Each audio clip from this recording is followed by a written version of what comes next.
नित्यानन्देश्वरसमारम्भाम् नित्यानन्देश्वरिमध्यमाम् अस्मदाचार्यपर्यन्ताम् वन्दे गुरुपरम्पराम्.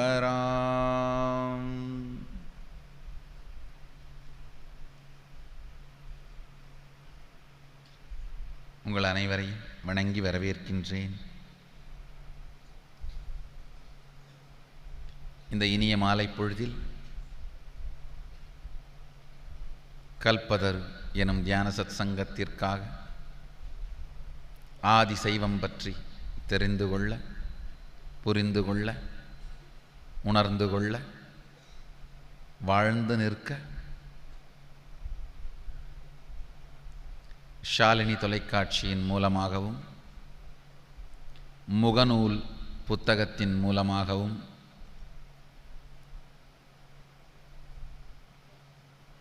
சமூக ஊடக வலைத்தளங்களான யூடியூப் மற்றும் நித்யானந்த தொலைக்காட்சிகளின் மூலமாகவும் இப்பொழுது நேரடி தொலைக்காட்சி ஒளிபரப்பில் அமர்ந்து சத் சங்கத்தை கேட்டுக்கொண்டிருக்கும் உங்கள் அனைவரையும் வணங்கி வரவேற்கின்றேன்.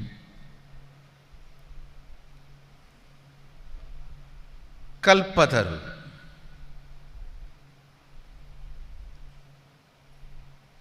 இந்த வார்த்தை முதலாக முதல் சிவாகமமான காமிகாகமத்தில் சதாசிவன் எவ்வாறு அமர்ந்து அந்த ஆகமத்தை உபதேசித்தார் என்கின்ற விவரணை, சூழல் விவரணை மந்திரத்தில்தான் முதல் முறையாக உபயோகப்படுத்தப்படுகிறது. கைலாயத்தில் தெற்கு பாகத்தில் மிகப்பெரிய ஆலவிருட்சமான கல்பதரு விருட்சத்தின் அடியில் அமர்ந்து மணிகள் பொதித்த ரத்னசிங்காசனத்தில் வீற்றிருந்து பெருமான் வாழ்வின் அதிநுட்பமான ஆன்மீக இரகசியங்களையும்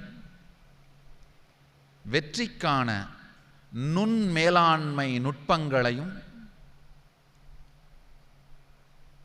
பிரபஞ்சத்திற்கு அருளினார். அதை அருளும் பொழுது கல்பதரு விருட்சத்தின் அடியிலிருந்து அருளியதாக ஆகமம் சொல்கின்றது. கல்பதரு எனும் வார்த்தை முதல் முறையாக காமிகாகமத்தின் அறிமுக விவரணத்தில்தான் உபயோகப்படுத்தப்படுகிறது. இந்த வார்த்தையை ஆழ்ந்து புரிந்து கொள்வோம். நாம் நம்முடைய கற்பனைக்குள் எதை உருவாக்க முடிந்தாலும் அதை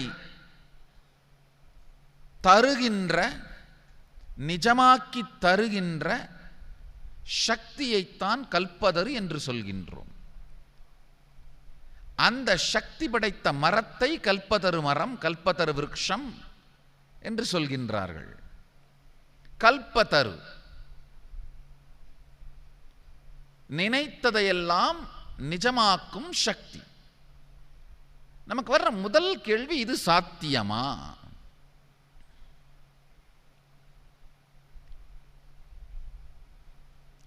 சாத்தியம் இல்லை என்பவன் நாத்திகன், சாத்தியம்தான் முயற்சித்தால் என்பவன் ஆத்திகன், முயற்சிப்போம் என்பவன் யோகி, வாழ்வோம் என்பவன் சைவன்.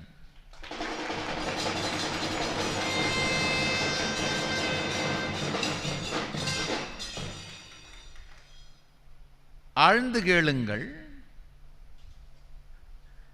சாத்தியம்தானா?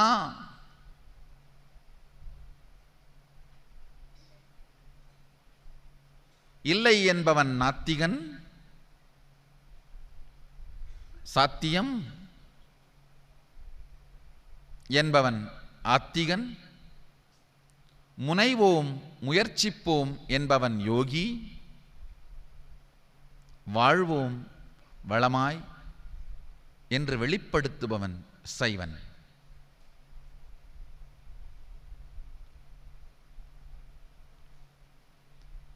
சாத்தியம் மட்டுமல்ல, இது சத்தியம்.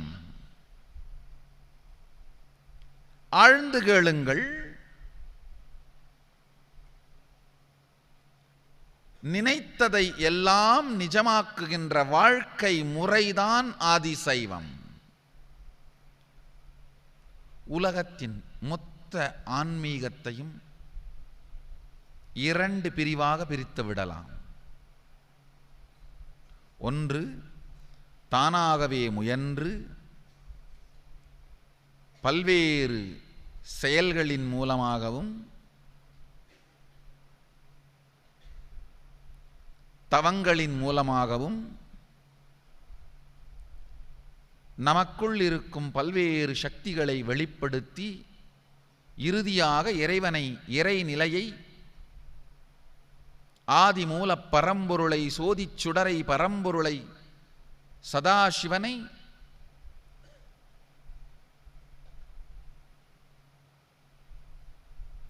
அஸ்தாமலகம் போல், உள்ளங்கை நெல்லிக்கனி போல் தெள்ளத் தெளிவாய் தெரிந்து கொள்வது.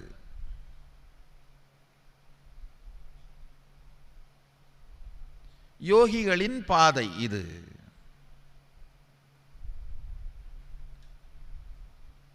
இந்த பாதையிலே செல்லும் பொழுது இயம நியம யோக பிராணாயாம பிரத்யாகார தாரணா தியான சமாதிகளின் மூலம் படிப்படியாக தன்னை தூய்மை செய்து கொண்டு வேறு வேறு தவங்கள் கிரியைகள் மூலமாக தன் குண்டலினி சக்தியை விழிப்படையச் செய்து சில சித்திகளையும் அடைந்து அந்த சித்திகளினால் மனம் தடுமாறாமல் குறிக்கோள் மீது நேர் கொண்டு நின்றால் சித்திகளுக்கு மூலமான சித்தபுருஷன், சித்தருக்கெல்லாம் சித்தன், பித்தன் எனும் பெயர் விடத்த பெருமான் திருவடி காணலாம். வழியிலே வருகிற சித்திகளை கண்டு வழி தவறிப் போகவும், மனம் கலங்கிப் போகவும், அலைந்து போகவும், மலைத்து போகவும் வாய்ப்புகள் உண்டு.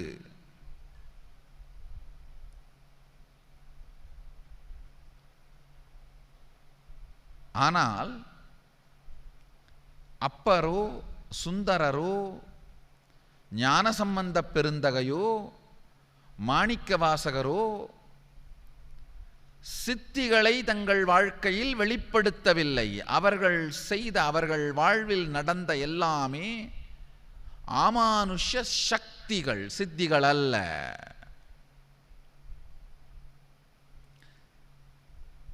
சித்திகள் ஒரு காலகட்டத்திலே வறண்டு போகும் வாய்ப்புண்டு. அருணகிரிநாத பெருமானின் வாழ்க்கையிலே வருகின்ற சம்பந்தாண்டானைப் போல, ஞானசம்பந்தரோடு வாது செய்ய முயற்சித்த சில சமணமுனிகளைப் போல,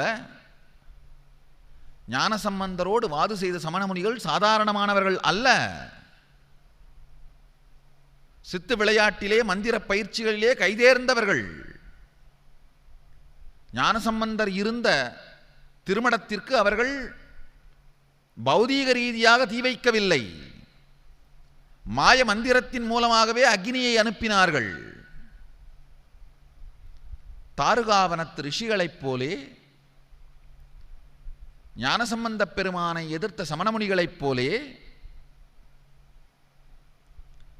அருணகிரிநாத பெருமானை எதிர்த்த சம்பந்தாண்டானைப் போலே சித்திகளோடு விளையாடுபவர்கள் தங்கள் முயற்சி எந்த அளவிற்கு செய்திருக்கிறார்களோ அந்த அளவிற்கு மாத்திரமே அந்த சக்திகள், அந்த சித்திகள் அவர்களுக்கு இருக்கும். வரவும் செலவும் போன்றது. வரவுக்கே செலவு செய்யும் வாழ்க்கை முறை, வரவுக்கே செலவு வைக்கும் வைப்பு முறை. வரவை தாண்டி செலவு செய்ய இயலாது. செலவு வந்தால் மீண்டும் வரவு வைத்துக் கொள்ள வேண்டிய வேலையை செய்தாக வேண்டும்.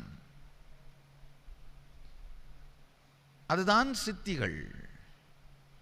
ஆனால் சுந்தரரோ ஞானசம்பந்த பெருந்தகையோ மாணிக்கவாசகரோ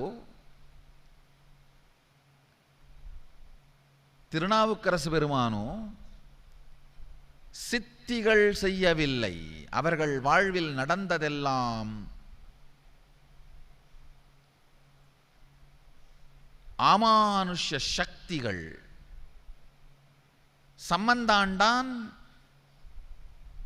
தாருகாவனத்து ரிஷிகள், ஞானசம்பந்தரை எதிர்த்த சமண முனிவர்கள், இவர்களுடைய அமானுஷ்ய விளையாட்டுக்களுக்கும் ஞானசம்பந்தர், திருநாவுக்கரசர், சுந்தரர், மாணிக்கவாசகர்கள் இவர்கள் செய்த அமானுஷ்ய சக்தி வெளிப்பாடுகளுக்கும் என்ன வித்தியாசம்? ஆழ்ந்து தெரிந்து கொள்ளுங்கள்.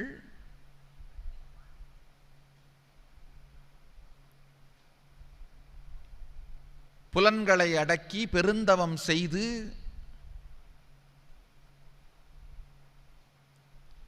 மனதை ஒன்றாக்கி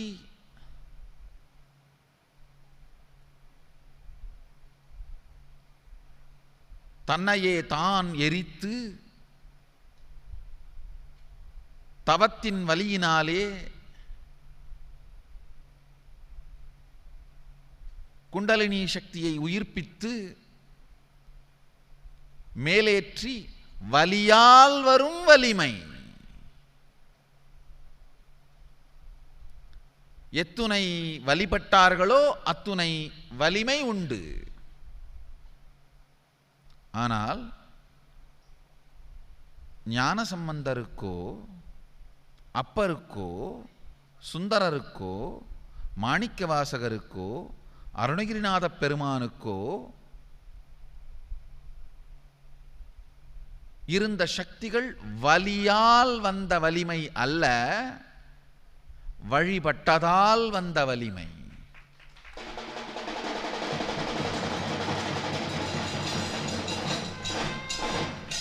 தன்னையே தன்மயமாய் உணர்ந்து, தன்னையே தன்மயமாய் இறைவனோடு ஒன்றென உணர்ந்து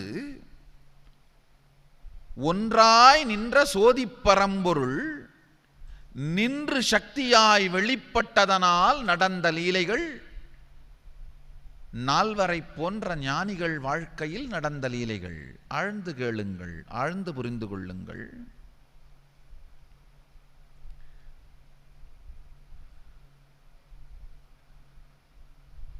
சுத்தாத்வைத நிலையை நோக்கி செல்லும் பொழுது வரும் அமானுஷ்ய விஷயங்கள் சித்திகள். சுத்தாத்வைதத்தில் நிலை கொண்டு வெளிப்படுத்தும் அமானுஷ்ய நிகழ்வுகள் சக்திகள். சித்திகள் வேறு, சக்திகள் வேறு.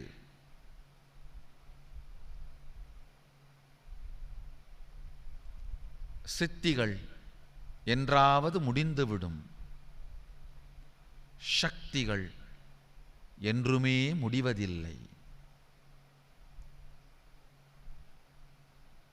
ஞானசம்பந்த பெருமானோ மாணிக்கவாசகரோ தன்னுடைய சுத்தாத்வைத நிலையில் நிலை கொண்டதனால் அவர்கள் வேண்டியவாறெல்லாம் வாழ்க்கை விரிந்தது.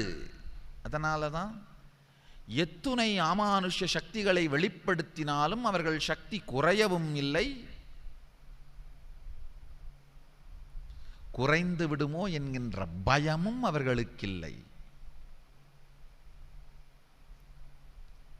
இறைவனோடு இரண்டர கலந்த சுத்தாத்வைத சுகபோத நிலையில் இருந்து அந்த நிலையில் இருந்து வெளிப்படும் சங்கல்பம் சத்திய சங்கல்பமாகின்றது. மம சங்கல்பம் சிவசங்கல்பமஸ்து என்று சங்கல்ப மந்திரத்திலே ஒரு மந்திரம் உண்டு. என் சங்கல்பம் சிவனுடைய சங்கல்பமாய் மாறட்டும். ஞானசம்பந்தருக்கோ மாணிக்கவாசகருக்கோ அருணகிரிநாத பெருமானுக்கோ எங்கிருந்து அவர்களுடைய சங்கல்பம் உற்பத்தியாகின்றதோ அந்த இடமே சிவமயமாய் மாறிப்போனதனால்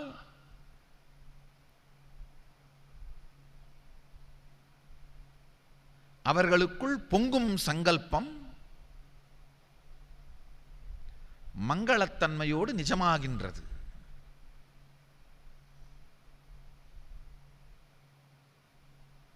சித்திகள் ஒரு இடத்தில் வெளிப்படலாம், மறு இடத்தில் வெளிப்படாமல் போகலாம். சக்திகள் நிரந்தரமாய் பொங்கிக் கொண்டே இருக்கும். சித்திகளால் வரவு செலவு கர்மபந்தத்திலிருந்து வெளிப்பட முடியாது. சக்திகளால் வரவும் செலவும் கர்மமும் பந்தமும் இருப்பதும் இல்லை, இருக்கும் பந்தங்கள் எரிந்தும் ஒழிகின்றன. ரெண்டுத்துக்கும் மிகப்பெரிய வித்தியாசம் இருக்கு. சித்திகள் கயிறை வைத்துக்கொண்டு விளையாடுவது போன்றது. சில நேரத்தில் அறியாமல் மற்றவர்களை கட்டுவதாய் நினைத்து நம்மை நாமே கட்டிக்கொள்வோம்.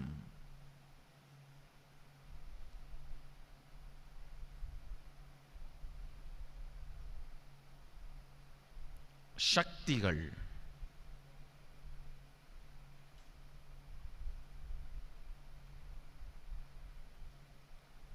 எந்த விதத்திலும் நேரடியாகவோ மறைமுகமாகவோ நமக்குள் எந்த பந்தத்தையும் கர்மத்தையும் உருவாக்காத தெளிந்த வாழ்க்கை முறை.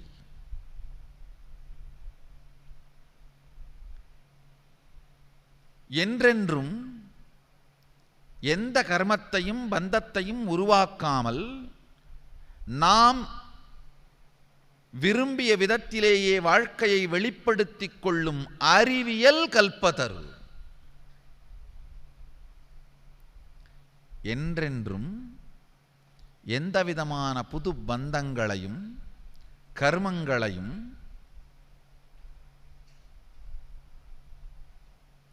துக்கங்களையும் குறை உணர்வையும் உருவாக்காமல் நாம் எண்ணியவாறே நம் வாழ்வை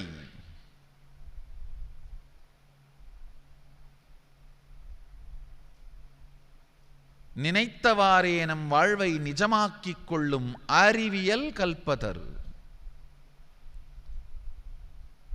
கல்பதருவாக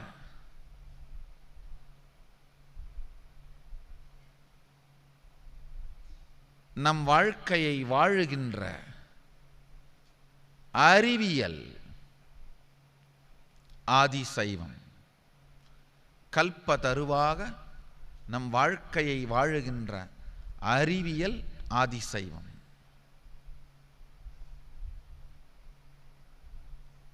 ஆழ்ந்து கேளுங்கள்.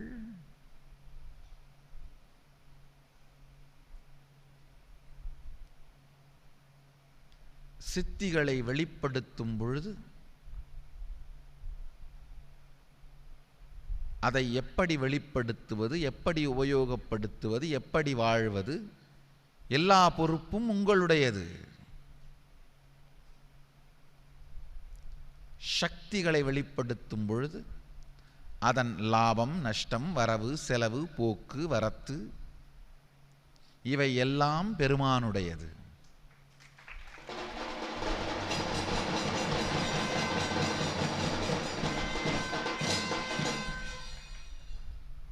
முதல் விளைவும் மூல விளைவும் பக்க விளைவும் பின் விளைவும் பரம்பொருளுக்கே ஆனது சக்தி. முதல் விளைவும் மூல விளைவும் பக்க விளைவும் பின் விளைவும் the cause, effect, after effect and side effect. முதல் விளைவும் மூல விளைவும் பக்க விளைவும் பின் விளைவும். விளைவுகள் நான்குமே பெருமான் பொறுப்பிருக்க நடப்பது சக்தி.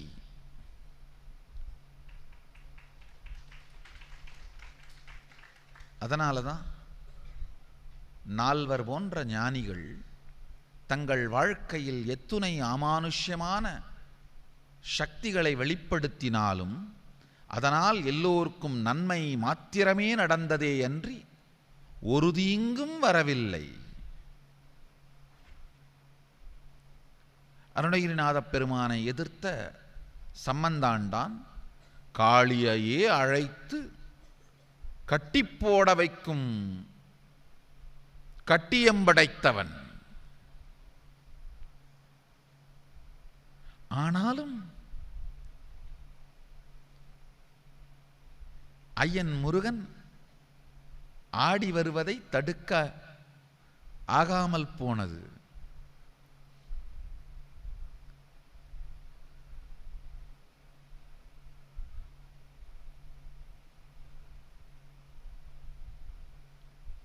இவனோ இரவெல்லாம் யாகம் செய்து இரத்த பலி கொடுத்து என்னென்னவோ செய்தும்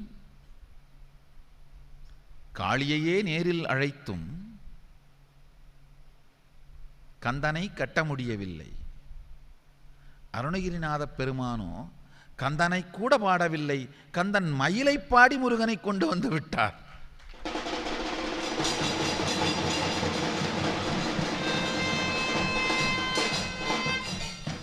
முருகப்பெருமானை வரவழைப்பதற்காக அருணகிரிநாதர் மயில் விருத்தம்தான் பாடினார்.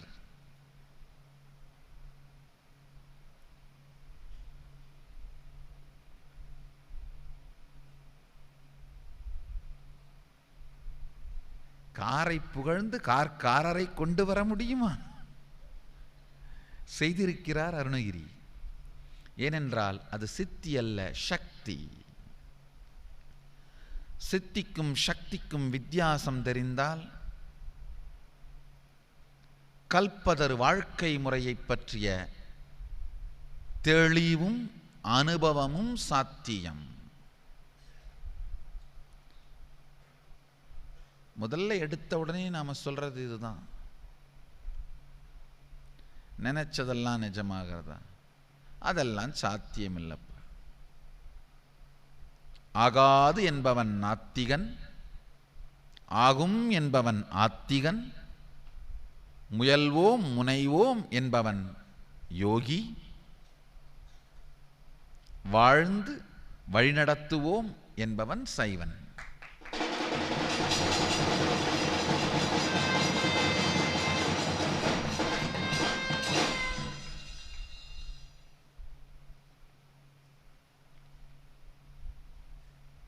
மிகப்பெரிய ஞானிகள், யோகிகள், மாணிக்கவாசக பெருமான்,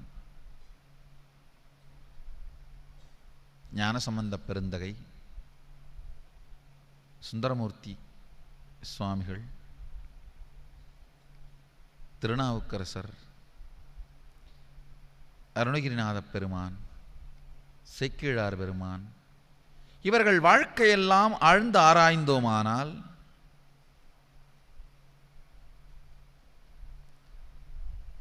இவர்கள் வாழ்க்கை ஒரு பெரிய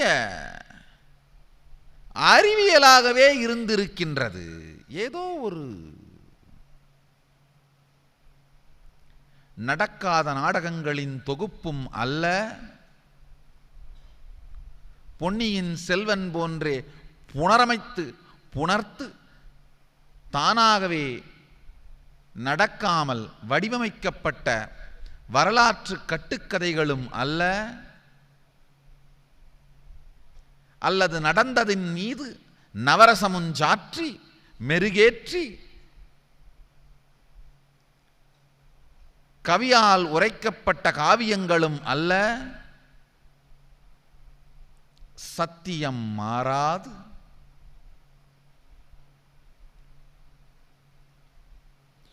உரைகள் உரைத்து தங்கத்தின் நிறை சொல்வது போலே சத்தியம் எனும் உரைகள் உரைத்து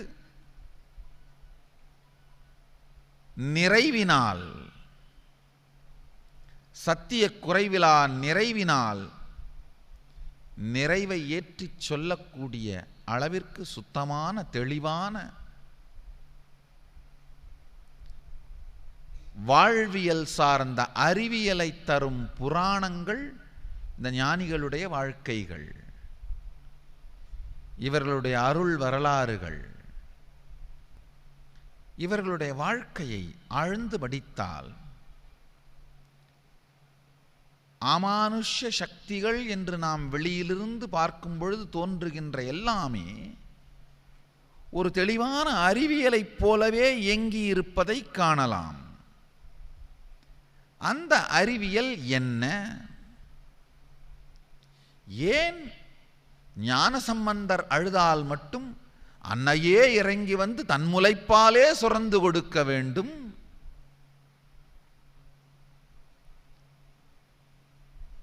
நாம் அழுதா தன்னையே மறந்து அம்மா டிவி சீரியல் பார்த்துட்டு இருக்கு.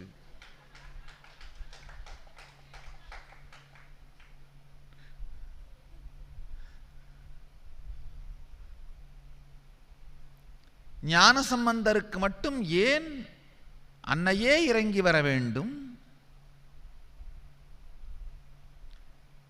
சம்பந்தர் பாடல் கேட்டால் ஏன் சாம்பல் பெண்ணாக வேண்டும்?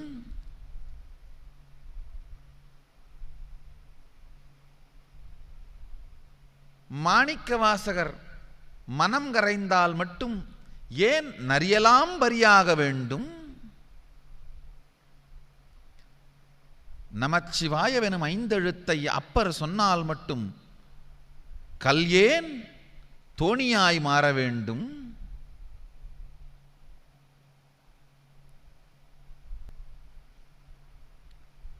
நான்கு வார்த்தை நற்றமிழால் ஞானசம்பந்தன் பாடினால் மட்டும் காட்டு ஆண்பனையெல்லாம் ஏன் குலைதள்ள வேண்டும்?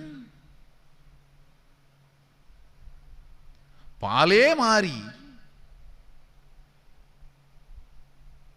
பால் இனமே மாறி காட்டான் பனையெல்லாம் குலைதள்ள வேண்டிய ரகசியம் என்ன? அவசியம் என்ன?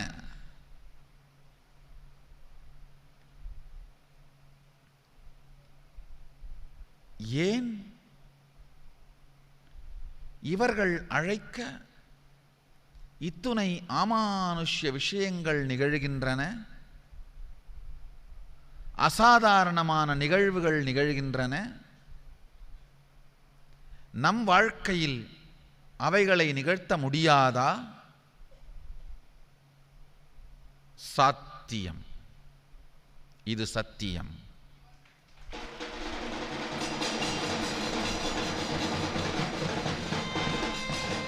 பெருமானின் உரைப்பிற்கும் இருப்பிற்கும்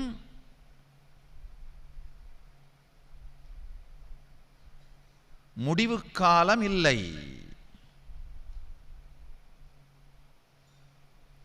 பெருமானின் உரைப்பிற்கும் இருப்பிற்கும் முடிவு காலம் இல்லை.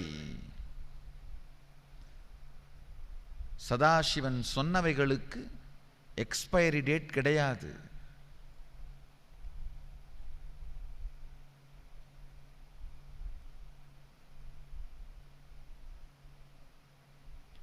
களிப்பவன் மகிழ்வான். யார் பெருமான் கடந்த காலத்திலே ஞானிகளின் வாழ்விலே நிகழ்த்திய விளையாடல்களை, திருவிளையாடல்களை, லீலைகளை, நிகழ்வுகளை உள்ளத்தால் களிக்கிறானோ அவன் தன் வாழ்வில் அதெல்லாம் வெளிப்பட்டு காண மகிழ்வான்.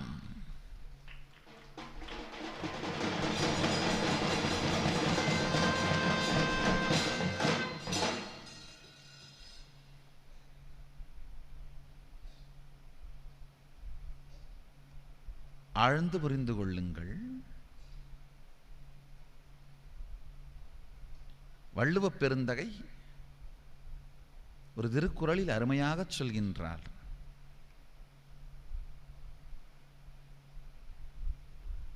உள்ள களிப்பதும் காண மகிழ்வதும் கள்ளுக்கில் காமத்திற்கு உண்டு. சாதாரண உரையாளர்கள் சொல்கின்ற விஷயம், உள்ளத்தாலே களிப்பதும் கண்டதும் மகிழ்வதும் கள்ளுக்கு இல்லை, காமத்திற்கு உண்டு.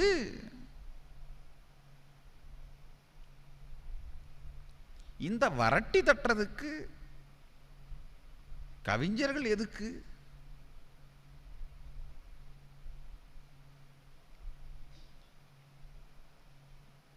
பலாப்பழத்தின் தோலை உரிக்காது பழத்தை பற்றி சொல்லப்படும் கருத்துரைதான் இந்த திருக்குறளுக்கு இவ்வாறு எழுதப்படும் உரை. ஆழ்ந்து கேளுங்கள்.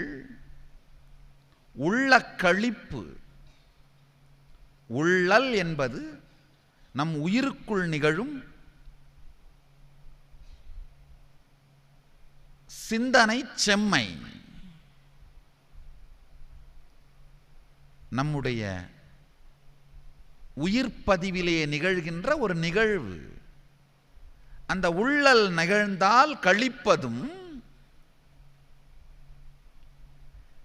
காணல் எனும் செயல் நிகழ்ந்தால் மகிழ்வதும் கள்ளுக்கு இல்லை, காமத்திற்கு உண்டு என்று சொல்கின்ற விதத்திலே குறைப்பொருள் கூறி வள்ளுவனின் மாண்பை அழித்தார்கள். நான் சொல்கிறேன், உள்ள களிப்பும் காண மகிழ்வும் கள்ளுக்கும் இல், காமத்திற்கும் இல்.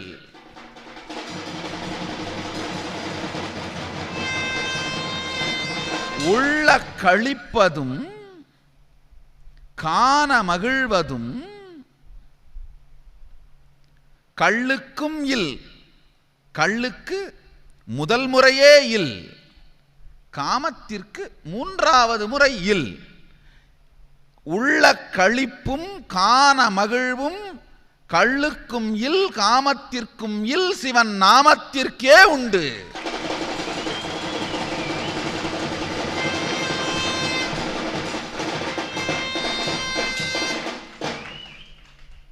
உள்ளலால் கழித்தல், காண மகிழ்தல் கள்ளுக்கு முதல் தரமே இல், காமத்திற்கு மூன்றாம் தரம் இல்.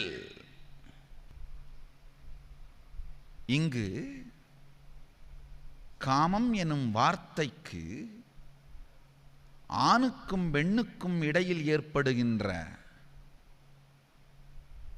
உணர்வு என்கின்ற பொருளை அளித்தால் இந்த குறள் பொய்யாகிவிடும். உண்மையில் அங்கு காமம் என்கின்ற வார்த்தைக்கு எண்ணியதையெல்லாம் வெளிப்படுத்தும் சக்தி எனும் பொருள் கொடுத்தால் மட்டுமே குறள் நிஜமாகும். வள்ளுவனை பொய்யனாக்கினார்கள். கள்ளுக்கு இல், காமத்திற்கு உண்டென்றால் வள்ளுவனை அல்லவா பொய்யனாக்கினார்கள். நிஜத்தில் கள்ளுக்கும் இல், காமத்திற்கும் இல், நினைவெல்லாம் நிஜமாக்கும் காமிகம் எனும் சக்திக்கே உண்டு.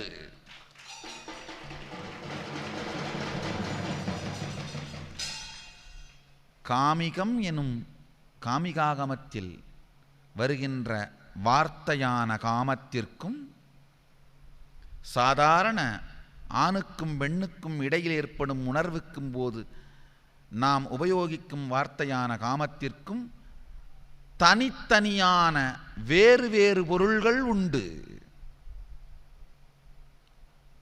உள்ள களிப்பதும் காண மகிழ்வதும் கள்ளுக்கில் காமத்திற்குண்டெனும் குறளில் இரு நபர்களுக்கிடையே ஏற்படுகின்ற காமம் எனும் பொருளை வைத்தால் வள்ளுவன் பொய்யனாகிறான். தெய்வ புலவன் திருவள்ளுவன் வாக்கு பொய்க்குமா? அங்கு அவர் உபயோகப்படுத்தும் வார்த்தையான காமத்திற்கு பொருள் வேறு. உள்ளினால் உள்ளல் எனும் செயலை செய்தவுடன் காணல் எனும் நிஜமாக அதை மாற்றுகின்ற சக்தியான காமத்தைத்தான் வள்ளுவன் அங்கு குறிப்பிடுகின்றான். இந்த சக்தியைத்தான் கல்பதரு என்று நான் சொல்கின்றேன். உள்ளி உள்ளத்தால் உள்ளிட அதை உள்ளதாய் கண்டிடும் சக்தி. உள்ளத்தால் உள்ளிட அதை உள்ளதாய் காட்டிடும் சக்தி. நினைப்பதை நிஜமாக்கும் சக்தி. உள்ளலை உள்ளதாய் உள்ளபடி உணர்த்தும் சக்தி. அதைத்தான் காமம் என்கின்ற வார்த்தையினால்,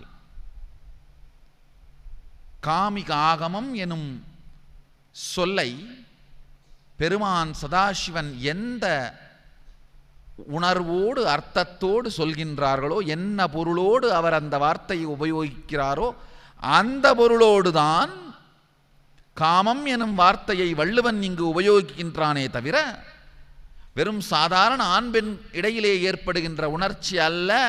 ஆண் பெண் இடையிலே ஏற்படுகின்ற உணர்ச்சி உள்ள கழிக்கிறதா காண மகிழ்கிறதா என்று திருமணம் ஆன 3 ஆண்டுக்கு பிறகு யாரையாவது கேட்டு பாருங்கள்.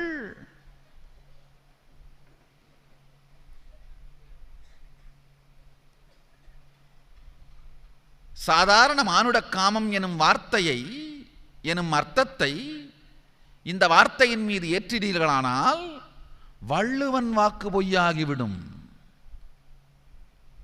தன் புகழுக்காய் வேண்டி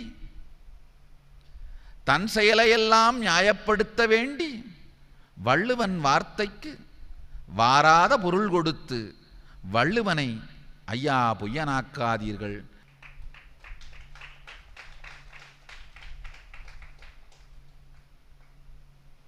காமீகம் என்றால்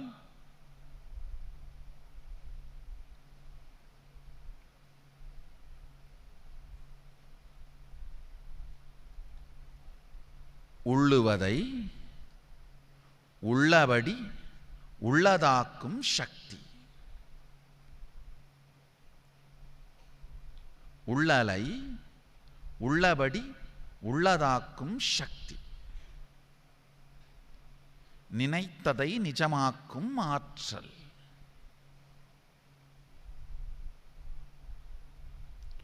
உள்ளல் எனும் நிலை சிவத்தில் நிகழ்ந்து உள்ளதாக்கல் எனும் செயல் சக்தியில் மலர்ந்து இந்த இரண்டிற்கும் இடையில் நிகழும் இயைபைத்தான் இங்கு காமம் எனும் வார்த்தையால் காட்டிக் கொடுக்கின்றார் வள்ளுவர்.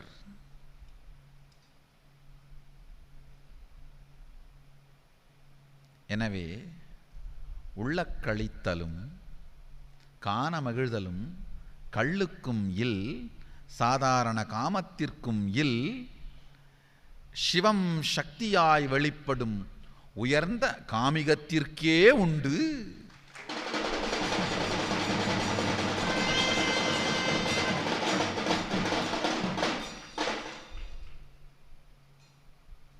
நினைத்ததையெல்லாம் நிஜமாக்கும் அறிவியலாம் கல்பதர் விஞ்ஞானத்தை பெருமான் காமிகாகமம் என்கின்ற அருமையான ஆகமத்தின் மூலம் உலகிற்கே உரைத்திருக்கின்றார். அதன் சாரம் சுத்தாத்வைத சத்தியத்தின் சாரம், ஆதி சைவம் எனும் வாழ்க்கை முறையின் சாரம், கல்பதரு எனும் சக்தியின் வெளிப்பாடு.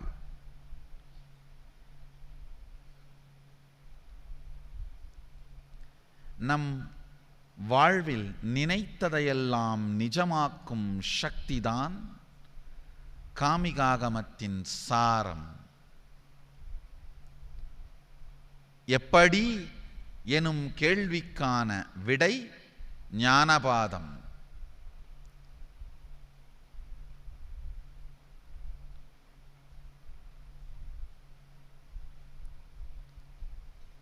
பெருமான் சொன்னது செப்படு வித்தையல்ல, எப்படி எனும் சுத்த சத்தியம்.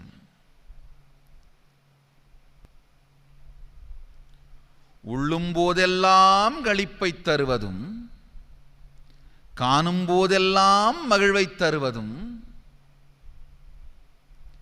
அலம்பலும் சோர்வு புலம்பலும் மனம் கொளாது வாழ்வை மலரச் செய்வதும் சுத்தாத்வைத சைவ ஞானமே. அலம்பலும்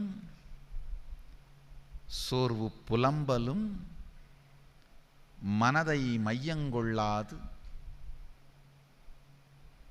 உள்ளும் பொழுதெல்லாம் களிப்பும் காணும் போதெல்லாம் மகிழ்வும் தரவல்ல ஒன்றே ஒன்று இந்த ஜீவன் முக்த விஞ்ஞானம் சுத்தாத்வைத சைவ சத்தியமே.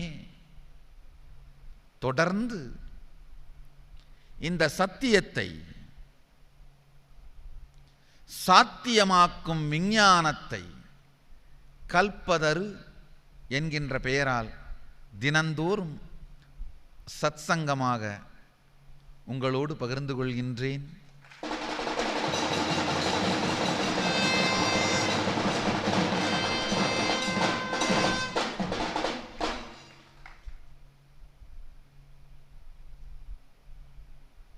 தொடர்ந்து இதை வாழ்க்கையின் வழிமுறையாக, வாழ்க்கையின் நடைமுறையாக வாழ விரும்புபவர்கள், இதை சாத்தியமாக்கி வாழ்க்கையாக, வாழ்க்கை முறையாக வாழ விரும்புபவர்கள், நேரடியாய் இதை அனுபூதியாக மாற்றிக்கொள்ள விரும்புபவர்கள், வாருங்கள். உங்களுக்காக பல்வேறு தியான நிகழ்வுகளும் தியான நிகழ்ச்சிகளும் யோக நிகழ்ச்சிகளும் பெங்களூரு ஆதீனத்தில் தொடர்ந்து நடைபெறுகின்றன. வரும் ஆகஸ்ட் 13, 14 நித்திய தியான யோகம் எனும் 2 நாள் தியான அனுபவ முகாமும் முதல் நிலை சிவதீட்சையும் உங்களுக்கு அளிக்கப்படும். பெற்று ஆகஸ்ட் 15 வெளிச்சுதந்திரமாய் மட்டுமல்லாது உள் சுதந்திர தினமாகவும் கொண்டாடுங்கள்.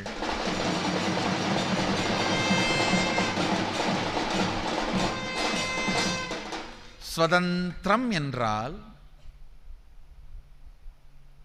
பல்வேறு வாய்ப்புகளும் வழிகளும் மாத்திரம் சுதந்திரம் அல்ல. சுதந்திரம் என்றால் உண்மையில் தன்னை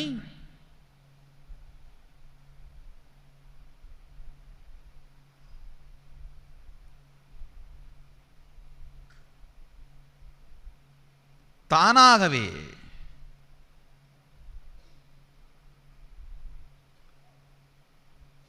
தன்மயமாய் நடத்தி கொள்ளும் சக்திக்குத்தான் சுதந்திரம் என்று பெயர்.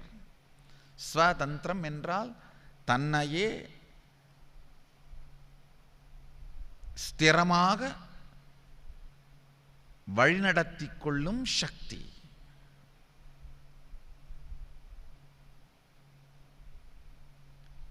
வெளியுலகத்தின் வாய்ப்புகளும் சாத்தியங்களும் மாத்திரம் சுதந்திரம் அல்ல, தன்னை நிலைநிறுத்தி ஸ்திரமாக தன் வாழ்க்கையை தானே நடத்தும் ஸ்திரத்தன்மைக்கு சுதந்திரம் என்று பெயர். ஆதி சைவம் எனும் வாழ்க்கை முறையும் சுத்தாத்வைத சைவம் எனும் ஞான முறையும் ஏன் எப்படி, எதனை, எப்பொழுது என்கின்ற எல்லா கேள்விகளுக்கும் மிகத் தெளிவாக சங்கரன் சதாசிவன் அளித்த அறிவியலை கல்பதரு எனும் சத்சங்கமாக உங்கள் எல்லோருடனும் தொடர்ந்து பகிர்ந்து கொள்கின்றேன். உங்கள் கேள்விகளுக்கும் விடையளிக்க முயற்சிக்கின்றேன். தொலைக்காட்சியில் தோன்றும் எண்ணிற்கு தொடர்பு கொண்டு உங்கள் கேள்விகளையும் உங்களுடைய மற்ற விருப்பங்கள், பிரார்த்தனைகள், கோரிக்கைகளையும் சமர்ப்பிக்கலாம். கல்பதரு தியான சத்சங்கம் தொடரும்.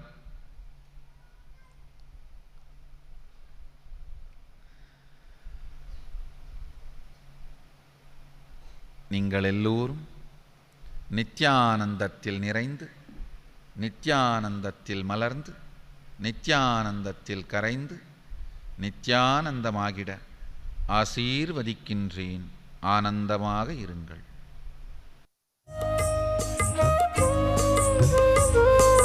குருதேவா சரணம், நித்ய குருதேவா சரணம் சரணம்.